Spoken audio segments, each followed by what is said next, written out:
पर क्या कर सकते हैं, भवन निर्माण कर सकते हैं, खुद अपने हिसाब से कर सकते हैं, लेकिन एग्रीमेंट के साथ में। और वो एग्रीमेंट का उदाहरण क्या है, पट्टा। ठीक है, इसके अलावा भवन, बिल्डिंग, इसके अलावा बिल्डिंग क्या है, इसमें क्या शामिल नहीं है। बिल्डिंग का मतलब कोई भी बिल्डिंग आपकी शामिल हो जाएगी तो वो उसको लिखने की जरूरत नहीं है, लेकिन इसमें बिल्डिंग में क्या शामिल नहीं है इसके पूछे जाने के पूरे चांस है। ठीक है, अगर वो आ गया तो आप बता भी देंगे कि कोई रेस्टोरेंट की बिल्डिंग हो गई, कोई होटल की बिल्डिंग हो गई, कोई हॉस्पिटल की बिल्डिंग हो गई, कोई आवासीय बिल्डिंग हो गई, तो बहुत सारी बिल्डिंग है, वो आप इसमें शामिल कर लेंगे। लेकिन शामिल नहीं करना है वो देखो, सामियाना, टेंट, ये सब उसमें शामिल नहीं करना है।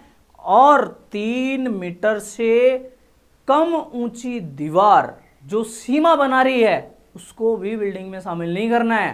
3 मीटर से कम ऊंची, 3 मीटर जिसकी हाइट उससे ऊंची है वो बिल्डिंग का पार्ट होगा, लेकिन जिस दीवार की हाइट 3 मीटर से कम है वो बिल्डिंग में शामिल नहीं होगा।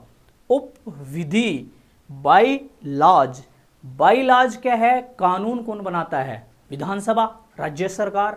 लेकिन उस कानून के तहत नगर पालिका अपनी आवश्यकताओं के अनुसार जो कानून बनाती है उसको हम क्या बोलते हैं, बाई लॉज बोलते हैं। उसको हम बाई लॉज, उपविधि, राज्य सरकार ने कोई कानून बनाया कि हमें ओलंपिक, ग्रामीण ओलंपिक चलाना है, उसके तहत नगर पालिका ने अपना और कानून बनाया कि हम बुजुर्गों को अलग खिलाएंगे, छोटे बच्चों को अलग खिलाएंगे, स्कूल वाले बच्चों को अलग खिलाएंगे, कॉलेज वालों को, उन्होंने नगर पालिका वालों ने बनाया ये। तो वो क्या है, बायलॉज। ग्रामीण ओलंपिक राजस्थान सरकार की विधि है, लेकिन ये उपविधि नगर पालिका की है, और ये उपविधि बनाने के अधिकार नगर पालिका को दिए हुए हैं। लोकल सेल्फ गवर्नमेंट है ये। ठीक है, अब देखते हैं कि इसमें अध्यक्ष जो होता है नगर पालिका में, तीनों स्तर पर कौन कौन होता है। सबसे पहले नगर पालिका में बोर्ड होता है, नगर पालिका में बोर्ड बनता है, बोर्ड का अध्यक्ष होता है, उसको चेयरमैन भी बोलते हैं। ठीक है, और हम ये वाले याद रखेंगे तो ज्यादा ठीक है, हम कंफ्यूज नहीं होंगे। इस एग्जाम में ये सारे एक्ट पढ़ते वक्त आप इंग्लिश के वर्ड जरूर याद रखें।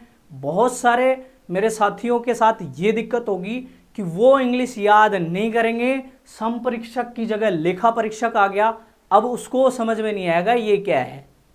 इसलिए इस तरह के जितने शब्द हैं इंग्लिश वर्ड्स पे मैंने स्पेशल इनको लिखा है, तो इनको ध्यान दें। नगर पालिका में बोर्ड अध्यक्ष होता है, उसको चेयरमैन बोलते हैं, और जो मेंबर्स होते हैं, नगर परिषद है उसमें सभापति होता है, उसको प्रेसिडेंट बोलते हैं, सभापति को प्रेसिडेंट बोलते हैं। नगर निगम में महापौर होता है, उसको मेयर बोलते हैं। ठीक है, मुख्य नगर पालिक अधिकारी, ये तो हो गए जो इलेक्शन से चुन के आ रहे हैं। ठीक है, ये सब तो इलेक्शन से चुन के आ रहे हैं, प्रत्यक्ष चुनाव, और उस प्रत्यक्ष चुनाव में भी आरक्षण है, उससे चुन के आ रहे हैं। ठीक है, मुख्य नगर पालिका अधिकारी ये गवर्नमेंट के परमानेंट कर्मचारी हैं।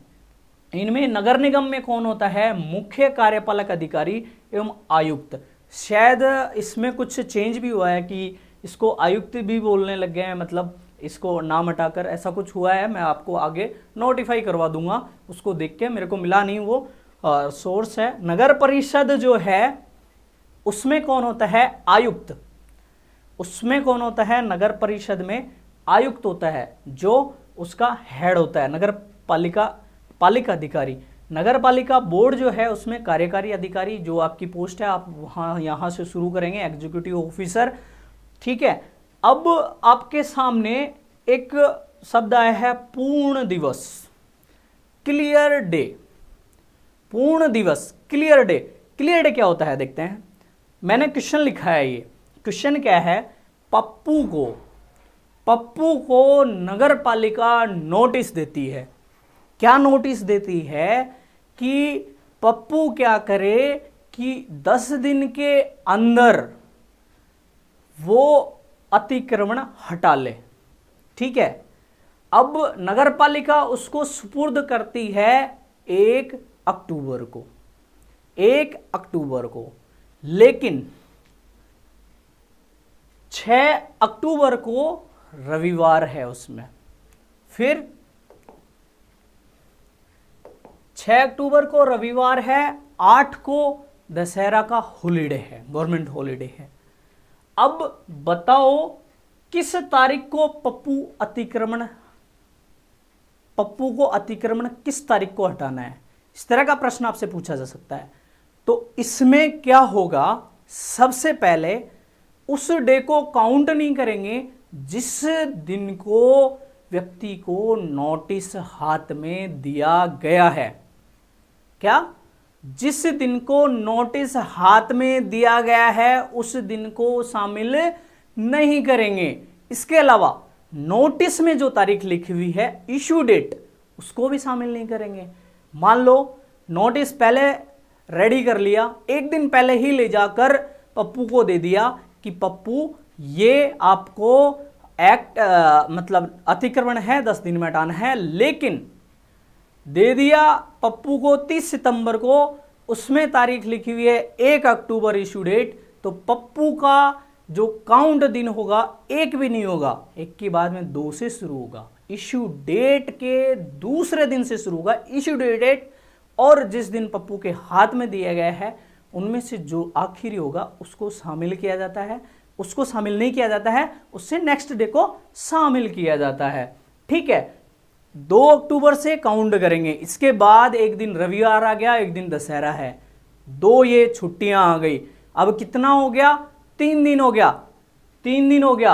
अब 3 दिन के बाद में 1, 2, 3 तारीख को काउंट ना करके 4 से काउंट करेंगे तो 13 तक 10 दिन हो गए।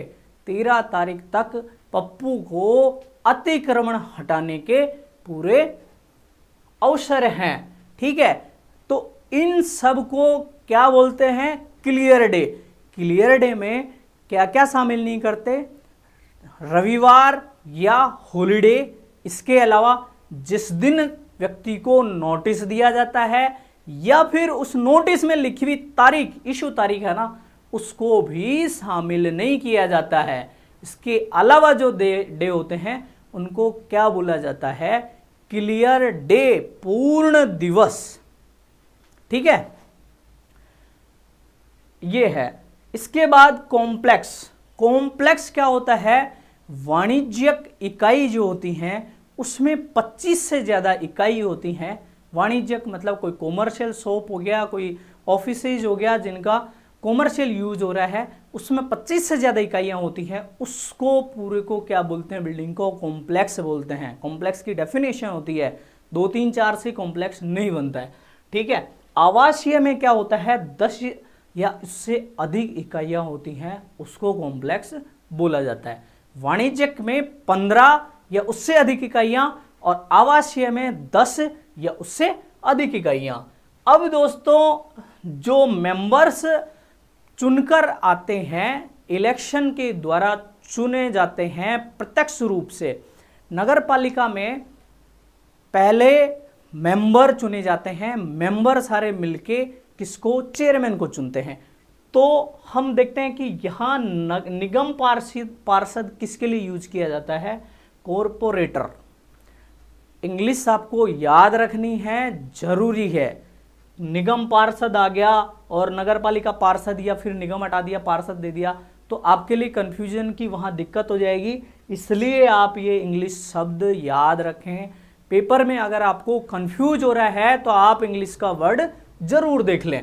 ठीक है, जो हिंदी वाले हैं, इंग्लिश वाले हैं, उनको कोई दिक्कत ही नहीं होगी। ठीक है, नगर निगम पार्षद क्या होता है? नगर निगम का सदस्य जो जनता द्वारा प्रत्यक्ष चुना जाता है, और वो सब मिलकर किसको चुनते हैं? महापौर को। ठीक है, पार्षद काउंसिलर। ठीक है, नगर परिषद का सदस्य काउंसिलर कहलाता है, काउंसिलर कहलाता है, पार्षद कहलाता है। इसके बाद नगर पालिका का सदस्य वो भी क्या कुछ कहलाएगा? वो कहलाता है वार्ड पार्षद या मेंबर। इसके अलावा इसमें डेफिनेशंस में आपके नेक्स्ट क्या है? डेयरी। ठीक है, सब लोग ध्यान से पढ़ रहे हैं ना। शामिल नहीं है डेयरी, आपको सबको पता है, पशुपालन किया जाता है, गौशाला बनाई जाती हैं, उसमें दूध का काम होता है, उसकी सप्लाई करते हैं, उसका ये करते हैं वो करते हैं, सबको मालूम है। एग्जाम में